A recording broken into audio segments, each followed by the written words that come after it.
Crônicas do Amanhecer, por Feijão, Centro Espírita Allan Kardec. Balneário Gaivota, 22 de janeiro de 2018. Em busca de extraterrestres, multimilionário planeja enviar nave à Lua de Saturno. O multimilionário russo Yuri Milner planeja lançar a primeira missão espacial privada na história do país. O seu objetivo será encontrar vida extraterrestre em Encélado, um satélite de Saturno. Durante seu discurso na conferência Uma Nova Era Espacial, o magnata e filantropo russo não mencionou o custo do projeto, mas sublinhou que a expedição poderia tornar-se realidade daqui a relativamente pouco tempo e será mais econômica que uma missão da NASA. Segundo Milner, Encélado foi eleito como objetivo depois de os astrofísicos terem detectado estranhos sinais provenientes deste corpo celeste. Realmente, encontramos algo que não esperávamos: sinais de rádio de objetos misteriosos, disse ele. A sonda espacial Cassini descobriu que Encélado tem as condições necessárias para abrigar vida no seu interior. Nos últimos 12 anos a sonda viajou várias vezes em torno do satélite e descobriu geysers que apareceram na superfície através das fendas no gelo que cobre esse satélite. De acordo com os cientistas, isso pode significar que Encélado tem um oceano debaixo da sua superfície.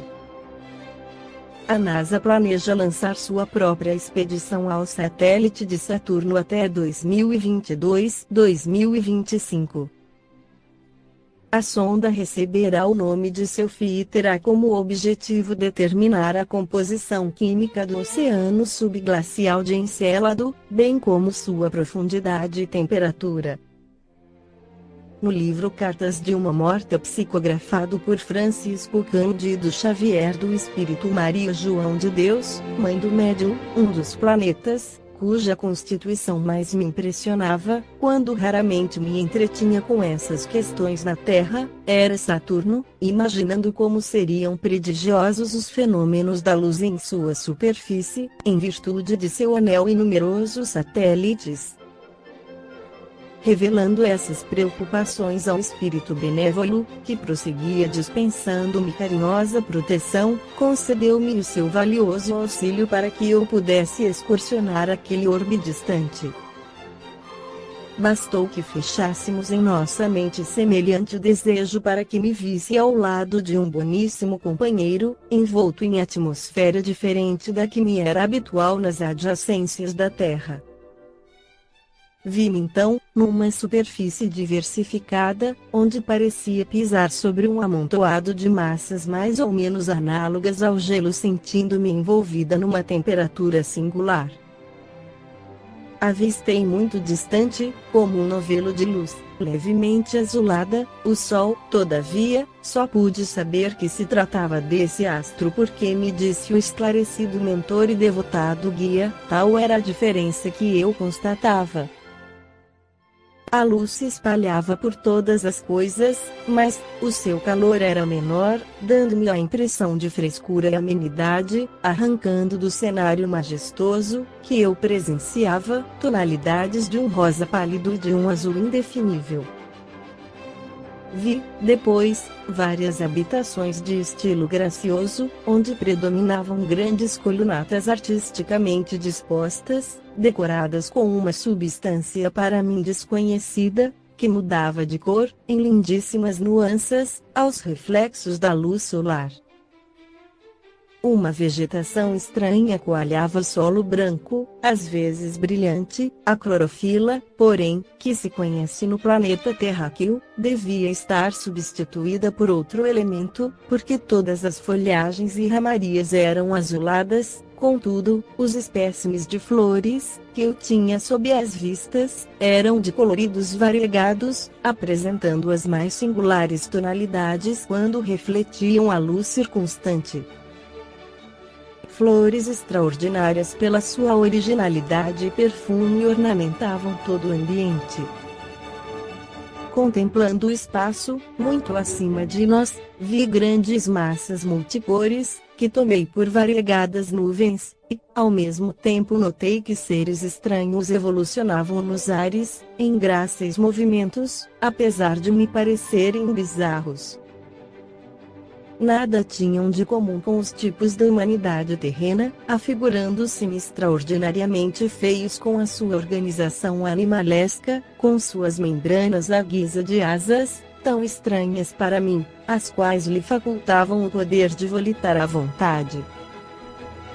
Ante a minha atitude de assombro, solicitamente o guia explicou: "Vês, filha, estamos na superfície de Saturno, onde o dia se compõe de 10 horas e as estações duram mais de 7 anos consecutivos, segundo a contagem do tempo no planeta que deixaste.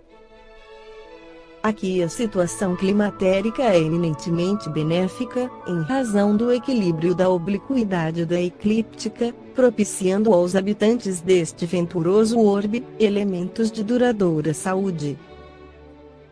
O Sol, aqui apresenta novos aspectos, porquanto sua luz, em combinação com os elementos atmosféricos, caracteriza-se por composições que desconheces, e essa claridade eterna e suave, que te provoca admiração, é conservada em suas vibrações pelos numerosos satélites que a refletem, multiplicando os raios luminosos e caloríficos. Aqui ainda existe o Colégio Sacratíssimo da Família, que se reúne sob os imperativos das afinidades naturais. Chegados a certa idade, os saturninos ouvem os espíritos, seus irmãos das outras esferas do sistema, existindo entre eles a mais poderosa mediunidade generalizada. Conhecem todas as combinações fluídicas requeridas ao seu bem-estar, e a eletricidade e a mecânica não têm para eles segredos, sabendo utilizar-lhes as forças com plena consciência das suas possibilidades. Também estão ao par do que ocorre nos outros mundos, e todo habitante de Saturno pode calcular com precisão matemática, de um momento para outro, a posição dos satélites dos outros planetas, respondendo com acerto qualquer arguição nesse sentido. Conhecem a história e os fenômenos dos globos cometários que lhes são familiares, e sabem medir a paralaxe das estrelas mais próximas, conservando uma vasta ciência das coisas do céu. Entre eles, a justiça e a verdade não são um mito e, há muito, a ciência está reunida à fé. Não amontoam as riquezas, que resplendem no solo em que pisam, no qual se conservam matérias preciosíssimas, as quais somente são retiradas para a ornamentação de seus lares ou dos templos da sabedoria, onde se verificam prodigiosas manifestações da onipotência divina. A simplificação da existência, por meio das aplicações do seu extraordinário engenho e de suas nobilíssimas concepções acerca das finalidades da vida, minorou-lhes as fadigas e os trabalhos, que aqui não precisam ser tão intensos. Podem se dedicar com mais devoção ao que concerne à espiritualidade, conservando-se acima da ciência terrena no problemas referentes à medicina. As moléstias incuráveis entre eles são desconhecidas, e sagradas instituições recebem os que se avizinham da transição que denominais morte, na Terra. Para eles a morte não existe, porque estão cientes de tudo o que ocorre ao espírito liberto. Não são, contudo, seres perfeitos como talvez presumas, são ainda falíveis, mas o que te procura demonstrar é a sua incontestável superioridade sobre o orbe que abandonaste.